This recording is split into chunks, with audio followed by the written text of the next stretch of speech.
Madame, mademoiselle, monsieur, bonjour. Je suis très heureux de vous retrouver à notre émission La pensée et les hommes de ce matin et je vous remercie pour votre fidélité.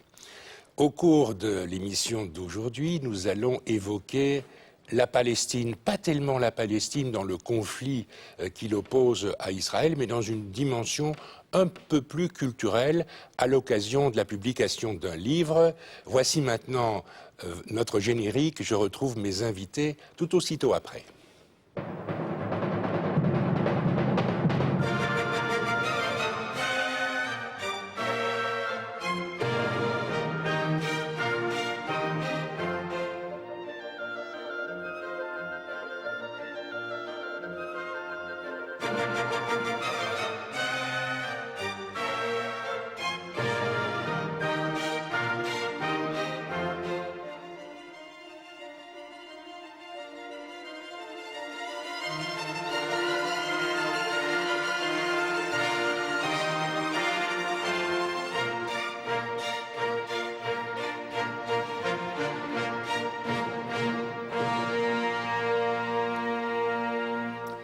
Eh bien, en vous présentant le sujet il y a un instant, je vous ne disais pas tout, car en effet, nous allons parler de la publication d'un livre, mais aussi d'un film qui porte sur le thème de la Palestine. Et j'ai aujourd'hui invité le directeur de la revue qui a publié, c'est la revue A, qui a publié le volume Palestine.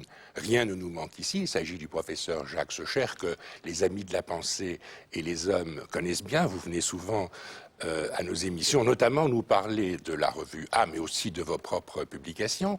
Et puis j'ai invité aussi aujourd'hui Gérard Preschoff, qui est cinéaste et qui a réalisé un film intitulé Autoportrait de l'autre et qui porte également sur le thème de la Palestine. Alors aujourd'hui, nous n'allons pas discuter la question politique, hein, c'est pas notre sujet, c'est pas notre but, c'est pas notre ambition.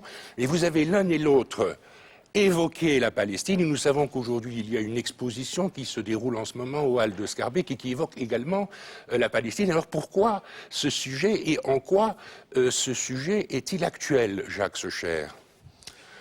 Eh bien, c'est dans le cadre de ce festival Massarat, qui signifie le chemin, la voie, qui est un pluriel d'ailleurs en arabe, que Fabienne Verstraeten, qui dirige les Halles de Scarbeck, nous a invités séparément, mais on s'est retrouvés un peu dans le même bateau, Gérard et moi c'était avec Virginie de Villers, on dirige à deux la revue A, qui est toujours la revue de l'Université de Bruxelles. Et qui porte le nom de A, A-H. Ah oui, A comme A c'est merveilleux, A c'est étonnant, A comme c'est curieux, comme c'est intéressant, etc. Mais qui a comme sous-titre Revue de l'Université de Bruxelles. Oui. C'est plus facile à retenir. Bon, et donc, et c'est plus engageant, disons. Bon, philosophiquement engageant. Philosophiquement engageant.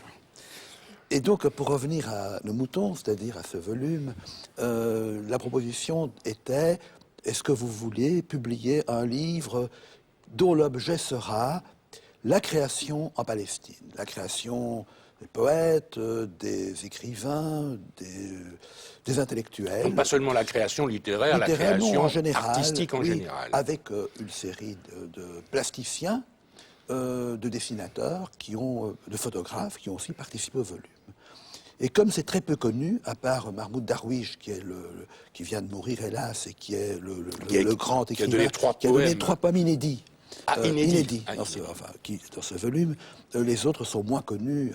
Il y a Sambar, mais enfin, dans le grand public, les autres auteurs, c'est une révélation. C'est la première fois qu'il y a un volume de 370 pages avec autant d'écrivains, de créateurs, de photographes, etc., de Palestine. La plupart sont non palestiniens.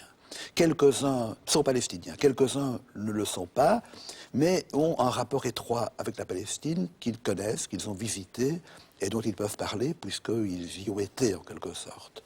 Alors vous avez évoqué il y a un instant la personnalité d'Elias Sambar. C'est lui qui lance dans le volume le terme et le thème de la palestinité. Oui. Qu'est-ce que c'est, Jacques Socher, que la palestinité. Enfin, selon lui. Hein. D'abord, Oui, avant, bien sûr. avant de vous répondre, je dois quand même dire, à tout seigneur, tout honneur, c'est une Algérienne qui vit à Ramallah, en Palestine, qui a été le responsable de ce volume, Adila Laïdi, et qui a pu contacter toutes ces personnes que nous ne connaissions pas au départ. Bien sûr. Et donc, c'est elle qui est le véritable directeur scientifique de ce volume.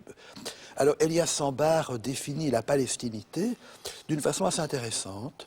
C'est à l'occasion d'un retour à Haïfa, puisqu'il est né à Haïfa, il a dû partir en 1948, dans ce qui est pour la Nakba Oui. pour les Palestiniens, la catastrophe, et ce qui est, c'est intéressant de le rappeler, la création de l'État d'Israël pour les Israéliens. Oui, et Haïfa, qui est une ville du nord d'Israël, près de la frontière du Liban, était une ville où il y avait beaucoup de Palestiniens. beaucoup de Et Palestiniens. donc il a dû partir et il raconte un deuil. Le deuil, c'est très touchant d'ailleurs parce qu'on peut reconnaître, moi comme juif, ça m'interpelle beaucoup, il n'a plus de photos de sa grand-mère, il n'a plus de photos de ses grands-parents. Donc non seulement il a perdu sa maison, mais il a perdu les images, les portraits. Il a perdu son souvenir, il a perdu sa mémoire en quelque sorte. Il a perdu sa mémoire et son identité. Et dans ce volume, le thème identité et mémoire revient très souvent. Mais pas selon un mode nostalgique, selon un mode de la revendication et parfois de la haine qui aurait pu se concevoir. C'est un autre mode. Et lui dit, il veut trouver dans l'exil les racines de l'avenir. C'est ça la palestinité pour lui. Donc, il revisite Haïfa beaucoup plus tard. Il ne trouve même plus les tombeaux de ses parents. C'est effacé, perdu. Et il vit l'exil. Et de l'exil, comme avec Darwish, il va tirer une force, une énergie constructive. Il va recomposer son identité dans une autre démarche que la nostalgie ou le ressentiment. Et c'est le fil rouge de ce volume. Les différents poètes, écrivains, artistes ont tous ce rapport à une création, soit littéraire, soit, par exemple, j'en parlais tout à l'heure, à Hébron, de refaire un site, refaire des maisons, reconstruire une localité, en quelque oui, sorte. à partir de l'ancien, réhabiliter les maisons, refaire un habitat où il fera bon vivre. Et ça c'est pas l'image d'Épinal qu'on a de la Palestine. Bien que le politique est toujours derrière, bien entendu. Mais il est en quelque sorte dépassé par cette volonté de créer. Et vous parliez de l'architecture, et en effet, il y a plusieurs témoignages qui indiquent combien il y a une volonté de reconstruction et de création d'une architecture très particulière. Oui, mais dans le site d'Hébron, par exemple, que Gérard connaît bien parce qu'il a filmé tout ça, c'est des anciennes maisons qui sont reconstruites, réhabilitées, restaurées par des gens très compétents, avec l'espoir que les Palestiniens reviendront dans leur ville dont ils sont, il faut bien le dire, en grande partie chassés, puisque c'est une ville revendiquée également. De toute la Palestine, c'est la ville la plus revendiquée par les colons, par les Israéliens qui considèrent, à cause des tombeaux des ancêtres, que ça reste leur ville, même si c'est le territoire de la Palestine. Alors, votre livre, vous venez de l'expliquer, n'est pas un livre politique. Pourtant, il y a un arrière-plan politique. Il y a peut-être une ambition philosophique. Est-ce que vous pourriez nous l'expliquer? Une ambition philosophique dans la réalité politique. Je crois que l'ambition première, c'est la reconnaissance. La reconnaissance du fait palestinien. La reconnaissance du fait palestinien, mais la reconnaissance d'une identité palestinienne qui existe, qui n'est pas confondue avec l'ensemble du monde arabe. Dans le temps, il y a 20 ans, 30 ans, le mot Palestine apparaissait rarement. On disait des Arabes. Évidemment, il y a un rapport entre Palestine et Arabe. Il y a d'abord le rapport de la religion qui est évident, et puis aussi le rapport de la langue. De la langue, oui, mais il y a une spécificité. Si on nomme, tout un temps, on ne nommait pas. À l'époque, on n'avait pas de contact officiel avec l'OLP, ça n'existait pas. Maintenant, ça existe, il y a l'accord d'Oslo, il y a un tas de choses. Donc c'est reconnaître une identité, reconnaître un territoire, reconnaître une culture, reconnaître une civilisation. C'est pas rien. C'est pas ça qui fera la paix, mais au moins c'est la reconnaissance de quelque chose de positif. Dans des conditions difficiles, quelque chose comme la volonté... Voilà. C'est ce que Adila Laïdi, qui fait le volume, elle appelle ça la résistance ordinaire. Mais ça n'a rien d'ordinaire. C'est le fait de vouloir être debout et de contourner l'obstacle. L'obstacle est là, on le contourne. C'est pas ça qui fera la paix, mais au moins il y aura un interlocuteur que l'on respecte. Il y aura un visage au sens de Lévinas. Et quand on va à Ramallah, on ne voit pas une cause qui existe, on voit des visages. C'est pas rien de voir des visages. Pourtant, dans l'esprit du commun des mortels, quand on dit Palestine, on pense tout de suite à terrorisme, à intifada, etc., etc. Vous n'avez pas évacué ces Mais questions-là non, dans ça votre existe, livre. mais c'est de l'histoire passée, espérons-le. Il y a un dépassement de ça. Évidemment, il y a toujours à Gaza une situation Et beaucoup le plus Hamas, dramatique. Il y a le Hamas. sa Tout volonté. n'est pas rose. Mais il y a aussi ça. Sa volonté de conquête militaire, le Hamas. Hein. Mais il y a des intellectuels qui n'ont pas Je crois cette que c'est volonté pas- de conquête je crois que c'est militaire. pas- Je vais vous raconter en deux mots une histoire. Ah oui, on aime bien les histoires, Jacques Socher. Je vais, parce qu'on me donne un tas de textes en arabe palestinien, mais je ne sais pas de quoi il s'agit. C'est pas que je me méfie, mais je dois quand même savoir de quoi il s'agit, puisque c'est la responsabilité éditoriale du volume. Bien sûr. Je vais voir un traducteur? Non, quelqu'un qui qui se révèle être un jeune poète et qui est à l'autorité palestinienne à Etterbeek, à Bruxelles. Il me traduit comme ça à vue les textes. Et je demande d'où êtes-vous? Il me dit de Jaffa. Mais je dis mais c'est impossible, vous n'êtes pas né à Jaffa. Au lieu de me dire le lieu de sa naissance, qui n'est pas Jaffa, il a 26 ans, il me dit le lieu où ses grands-parents ont vécu. Ça m'a beaucoup touché, ça. Et donc, son identité est à la fois dans ce passé qu'il n'a pas connu et dans le présent et l'avenir qu'il va vivre. Il est entre les deux. Et donc, c'est quand même curieux de dire, je dis, où êtes-vous né, Jacques Lemaire? Vous n'allez pas me répondre là où mes grands-parents sont nés. On dit pas ça. Mais ils sont nés au même endroit que moi, mais enfin, ça, c'est Oui, une, d'accord. c'est une autre question. Non, mais c'est intéressant de voir comment l'identité se décline. Bien sûr. Alors, votre film, Gérard Preschoff, par rapport au livre dirigé par Jacques Socher, est-ce qu'il y a des concordances? Est-ce qu'il y a des points communs? Est-ce que vous avez voulu faire la même chose ou autre chose? Et que représente-t-il, votre film, il y a des points autoportrait communs. de l'autre? Autoportrait au pluriel de l'autre. Il y a des points communs, assurément, dans la rencontre, dans la connaissance, et pas dans la reconnaissance. Il y a des choses où des personnalités émergent et existent. Mais ça, c'est une partie du film. Mais d'ailleurs, c'est marrant par rapport à l'anecdote que cite Jacques, le fait de citer, même si on n'est pas né là, mais de citer la ville ancestrale, finalement. À la fois, ça a quelque chose de terriblement touchant sur le plan de la mémoire, effectivement, et à la fois, il y a quelque chose, oui, que je ne cacherai pas, qui est en même temps de l'ordre de l'effroi. C'est-à-dire de ne pas accepter, de ne pas entériner l'existence de l'État d'Israël d'une certaine façon, en disant je suis de Jaffa, je suis de Haïfa, je suis de... voilà. Mais en même temps, c'est une situation... et dans le film, quelqu'un justement me dit, une écrivain, Souad Amiri, me dit à Ramallah, et c'est très très émouvant, elle me dit ne me faites pas dire que je ne suis pas, que la maison de mes parents n'est pas à Jaffa, je ne peux pas vous le dire. Je n'irai pas là-bas. Il faut accepter une fois pour toutes qu'il faut partager le territoire. Mais ne me faites pas dire le contraire de ce qui est. Et en disant ça, et puis on se met à pleurer, il se fait qu'on se met à pleurer tous les deux, tellement il y a une espèce de formulation cristalline de la tragédie. Une émotion devant la situation, évidemment. Et pour moi, c'est pas on le sait sur le plan historique, mais on a là la formulation de la tragédie. Il faut, à un moment donné, elle dit il n'y a pas de justice sur terre, c'est comme ça. Mais on doit se mettre d'accord. Mais ne me faites pas dire le contraire de la vérité. Et donc le film tend un peu vers ça, c'est-à-dire à partir des questions identitaires, donc une partie du film se passe en Belgique et l'autre partie se passe en Palestine, mais la Belgique n'échappe pas à ces questions identitaires. Non, nous connaissons bien les questions identitaires chez nous, bien sûr. Et le film en parle. Alors, ça peut être sur le mode léger, parce qu'on peut dire la question identitaire ou communautaire en Belgique est futile par rapport à la tragédie israélo-palestinienne. Mais en même temps, finalement, elle est du même ordre. Moi, je ne pense pas que les hommes soient meilleurs ici que là-bas ou là-bas qu'ici. Et le pire pourrait arriver ici aussi. Et il est déjà arrivé pas loin d'ici. Bon, la Yougoslavie n'est pas si lointaine dans le temps ni dans l'espace.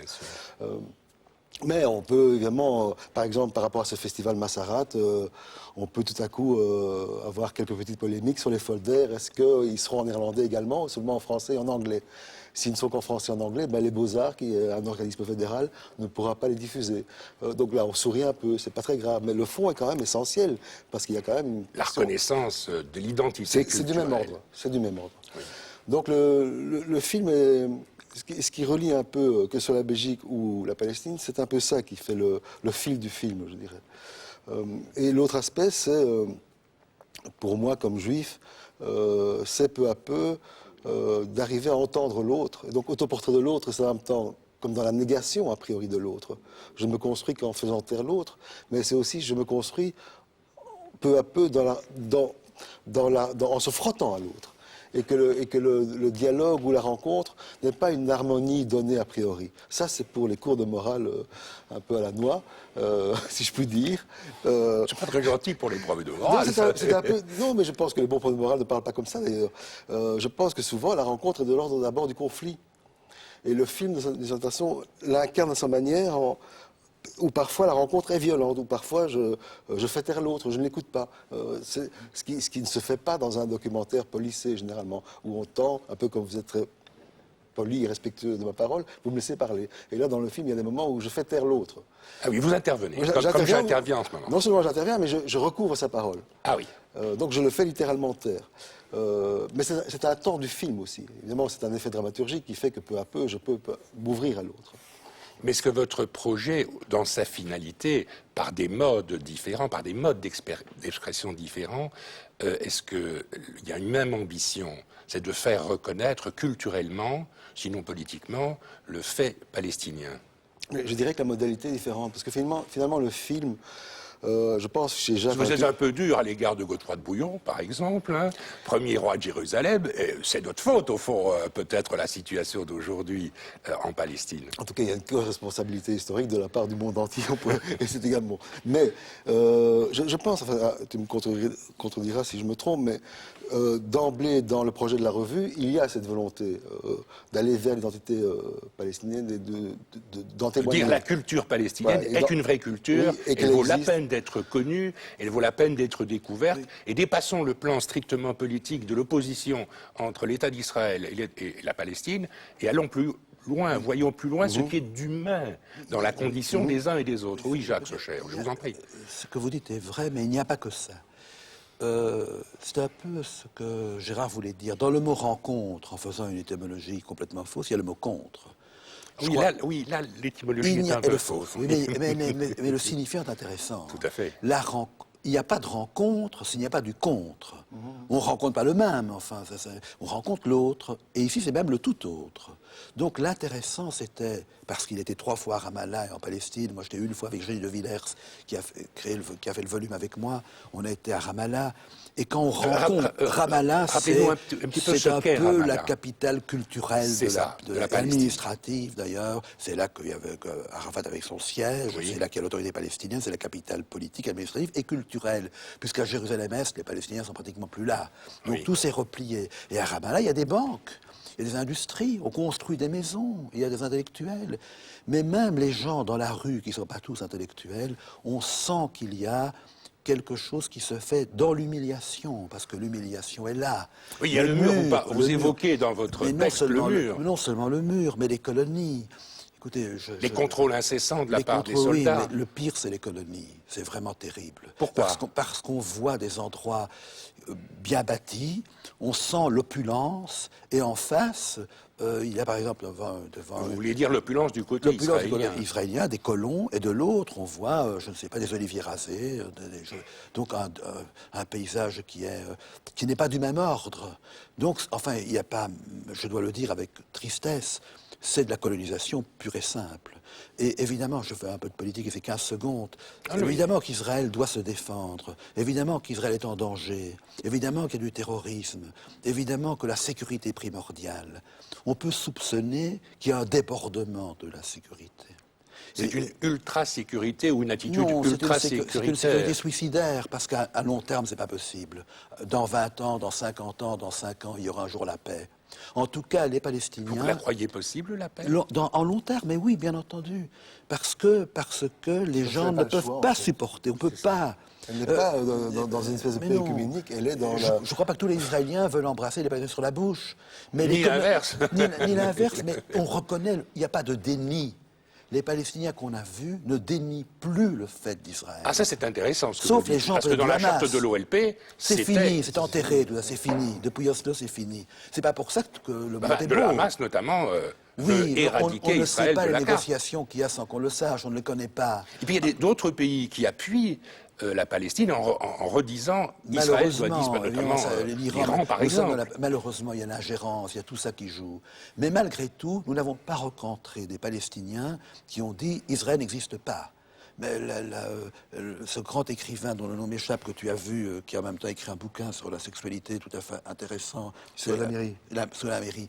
Mais elle ne dit pas « je vais retourner là où j'ai vécu ». Le droit au retour, c'est pas retourner à Jaffa ou à Haïfa. Elle accepte avec tristesse le fait. Et dans cette acceptation d'un exil, même si il y aura un jour un territoire palestinien viable, acceptant ce fait, c'est pas facile. Elle construit quelque chose. Donc on est au-delà de l'intifada. On est au-delà de tout ça aujourd'hui. Sauf quelques extrémistes qui ne gagneront pas. Chaque côté a ses extrémistes. Bien la sûr, paix oui, se bien fait sûr. malgré les extrémistes. Et la culture, comme construction de l'identité, peut jouer un rôle là-dedans. Mais comment est-ce possible, vous qui avez entendu des Palestiniens, des gens cultivés, des Et artistes, des autres, écrivains, un chauffeur de comment taxi, est-ce d'autres possible personnes. Comment est-ce possible? Comment voyez-vous, vous, de votre point de vue de cinéaste et d'auteur, comment voyez-vous la résolution de ce problème? Parce qu'on peut pas, c'est impossible de rester un siècle dans une situation pareille. Non, c'est comme si le seul réalisme, c'est pas de faire de l'angélisme en fait, c'est comme si le seul réalisme possible était la paix. Parce qu'il y a deux conflits, hein. Il y a le conflit religieux, il y a le conflit politique. Est-ce que le religieux n'est pas un obstacle encore plus grand, encore plus fort que Oui, l'obstacle c'est vrai. politique? De part et enfin, d'autre, c'est les pas- partis c'est pas le religieux font centre du pression. monde, c'est pas le Ils font centre. pression, mais c'est... Non, ce que moi j'appelle dans... Parce que derrière les musulmans Oui. de Palestine, il y a tous les musulmans de tous les grands pays musulmans. Oui, je ne sais pas s'il y a une solidarité, s'il y a un complot intégriste. Non, ne parlons pas Je de ne pense complot, mais pas. quand même, il y a une solidarité entre les pays arabes, l'Arabie Saoudite, etc., et la Je Palestine. ne crois absolument pas. Vous n'y croyez pas? Les Palestiniens ont laissé tomber... Ont Qui été laissés a tomber. massacré les Palestiniens? Tout ce qui peut se passer comme réaction exagérée d'Israël par rapport aux Palestiniens n'atteindra jamais le record de cet ambre noir. Oui, la C'est la Jordanie, Jordanie. oui, bien sûr. Ce sont les frères jordaniens qui l'ont fait. Il ne faut pas oublier l'histoire de temps en temps. Donc moi, moi j'appelle ça le pragmatisme, une éthique pragmatique, le pragmatisme éthique. À la fois être pragmatique, on met les compteurs à zéro, les mythologies de part et d'autre, on les supprime, et maintenant... Parce que la religion, c'est la mythologie. Et Dieu Oui, sait mais si les alors gens c'est sont fini, attachés à leur on mythologie. laisse tomber tout ça. Mais sans oublier le passé. Et le passé, c'est la dignité des historiens israéliens d'avoir rétabli la vérité sur le passé. Et le passé, c'est pas seulement que les gens sont partis, c'est qu'on les a mis dehors, qu'on a rasé des villages, des Palestiniens, et que des exactions ont été commises d'une façon inqualifiable. Oui, au nom de Dieu. Mais non, pas au nom de Dieu, c'est les Israéliens. nom du Dieu d'Israël. Mais non, non, pas du tout. Au nom du J'ai nationalisme. entendu dire une dame qui travaille dans un kibbutz, et ceci c'est ma terre parce que le Dieu d'Israël l'a donné Non, à c'est ça. Israël. Non, alors j'ai connu, alors là c'est une autre histoire, j'ai rencontré André Neher il y a des années, pour qui j'avais la plus grande admiration, c'est un grand philosophe, et lui me disait, parce qu'il était dans le quartier Mehacharim, très religieux, lisez Oui, Josué, quartier religieux très de religieux Jérusalem. Lisez Josué, c'est Yahvé qui a tracé la carte du grand Israël. C'est une minorité qui pense ça. C'est des intégristes. qui Mais disent une ça. minorité agissante. Agissante, oui, mais qui... Comme on montre la minorité agissante Mais oui, du côté c'est- palestinien, mais le comme Hamas, on etc. montre la minorité agissante du côté des Flamands. Ça représente pas ça représente pas le peuple, c'est une minorité qui va perdre. Elle ne va pas gagner du terrain, malgré qu'elle fasse du chantage politique des deux côtés. Donc si on ne croit pas que Eretz Israël a été créé de la main de Dieu, eh ben, les choses peuvent avancer. Mais ce n'est pas la mise à l'écart des religions qui vont tout régler. C'est pas le but du volume. On Non, s'égare dans autre chose. ne disons pas la mise à l'écart des religions, mais et nous sommes ici à la Pensée des Hommes. On peut imaginer que le fait que la laïcité, la diffusion de la laïcité des deux côtés pourrait peut-être faire se un rapprocher élément. les Oui, points mais de la vue. Qu'est-ce que vous en question pensez? religieuse, Oui. c'est un Mais je pense que la question religieuse n'est pas spécifique à cet endroit du monde, même si c'est un des endroits les plus exacerbés par rapport à ces questions-là. Elle est aussi interne à Israël. On parle de bien risque sûr, de guerre oui. civile entre les laïcs et les religieux au sein même d'Israël. Donc c'est pas que le rapport au Hamas ou aux choses qui sont dans l'actualité immédiate. Mais moi je dirais, je n'ai pas de vue comme ça, je ne suis pas un homme politique. Ce qui est évident, c'est qu'il y a un comportement suicidaire d'Israël. Un mur n'est fait que pour tomber, donc c'est assez... Puis ça rappelle le mur de Berlin. Enfin, ça, Ou le mur de Jéricho, ça dénote, enfin, oui, ou la ça Bible, dénote donc de ça- mauvais souvenirs. Ça, oui. Il y a les colonies qui démentent les efforts de paix dont on nous bassine ici. Or, les colonies, elles sont partout quand on se promène du côté de la Cisjordanie. Et donc on se dit finalement, c'est pour ça que je disais tout à l'heure, que le seul réalisme concevable, c'est la paix. Parce qu'on est obligé et contraint, pas parce qu'on s'aime ou... Non, par justice simplement, et par survie réciproque. Dans ce volume, il y a par exemple 2 ou 3 textes qui font état d'une rencontre entre une Palestinienne et un Palestinien et un soldat israélien à un checkpoint. Et la rencontre se fait malgré tout. Au-delà de l'ennemi, parce que c'est l'ennemi, la rencontre se fait quand même. Si elle se fait à titre individuel, pourquoi ne se fait-elle pas un jour à titre collectif? Les gens sont moins suicidaires qu'on ne pense.